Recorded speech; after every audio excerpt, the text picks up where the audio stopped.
Ruth Nyambura Mbagara, the mother of 19-year-old Njoroge, who was recently seen in a viral video assaulting a traffic police officer, has publicly apologized for her son's actions while also offering a defense. Ms. Mbagara explained that the altercation began as her son was hurrying home to return her car and take his siblings to church. Turns out he's not a matatu driver, as some reports say. According to his mom, this is a responsibility he regularly fulfills as the firstborn. She acknowledged that Njoroge made an illegal U-turn, but claimed that the situation escalated when the officer demanded a bribe of 10K. Being a university student, Njoroge could not afford the amount and offered to try and raise 5,000 shillings through his friends. However, the officer rejected this offer, which further agitated Njoroge, leading to the physical confrontation caught on camera. Let's listen into what she said. My name is Ruth Nyambura Mbagara. I am the mother to the trending boy, Ian Ngige Njoroge. This is my firstborn boy. Whom I was born and have brought him up by myself. He's a boy I dedicated in church. We have been in church at Deliverance Church Donholm. He's a member of the youth service in Deliverance, and that is where we fellowship. I was so heartbroken when I had come home from a business trip that night, and all I saw was flying squad cars outside my gate, and in shock I went inside and I found policemen folding my boy down. And when I asked why they are folding him down, they showed me a video and told me, "This your boy is a murderer, a robber. He wanted to kill this man. Is in the ICU and he's very sick because of what he did." And I was surprised because my son, I have brought him up in a Christian way. He's a boy who has gone to a good school. He was in Sunshine Secondary School in Langata Road. He's a boy who has grown with manners. He's God-fearing.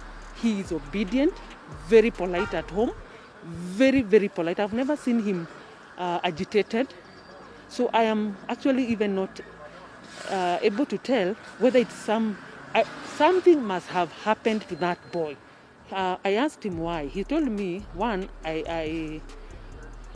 I wanted to bring the car back home before the time for going to church. And then on my way, I met this policeman. It is true I made a U-turn. And when I asked him what he wants, he told me actually he wants 10,000. And I told him I cannot because I'm a student and this is my mother's car which I stole, which is kawaida for this young men. We understand, sometimes they sneak out and come back, which is okay. And he's a good driver. And as here, he takes me to work. So he's someone I can trust him on the road. Even now, if you see that car, it's still intact.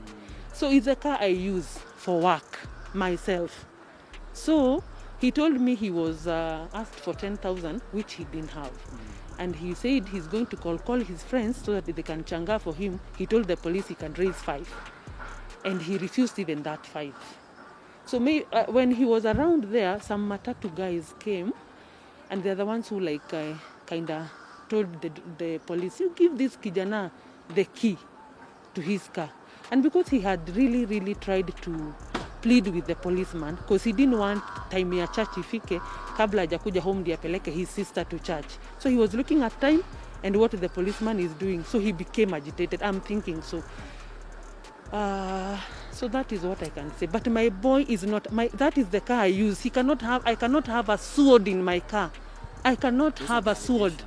They are putting an allegation that he had a sword in the car, and he had so I'm wondering if he had a sword in the car. That is the car I use. Me, can I have a sword? I'm a lady. Who can I shoot with a sword? Then if he had that sword, why didn't he run with that sword within that scarf? Because I'm using the videos we saw. Where did he take that walkie-talkie they are saying he stole? My boy is not a thief. Even in my house, even if I leave 10 shillings there, I can assure you, he will never take it. Kenyans, I want to tell you, I'm speaking from like a mother who has been hurting, one, because of seeing how the boy has trended in a negative way. I want to apologize first of all and say what he did was not right. He was not supposed to beat that man. And I agree, and I already told him that was wrong. But at the same time, Kenyans, please, it is very wrong to say things that you don't know. How can you say he was arrested at his girlfriend's house? Am I his girlfriend? I'm his mother. Kenyans, stop blogging what you don't know. It is good to get down to the truth and say the truth. Today it is me. Tomorrow will be your son. What's your take on all this? Is the mom turning a blind eye, being defensive, saying he's a good boy? Or I acknowledge the fact that she has apologized, which is good, but is it that she's turning a blind eye? And what do you think about all these allegations flying around on social media regarding this entire saga? Do engage with us in the comment section. Also, if you liked this video, give it a thumbs up and don't forget to subscribe for more news. Catch you next time.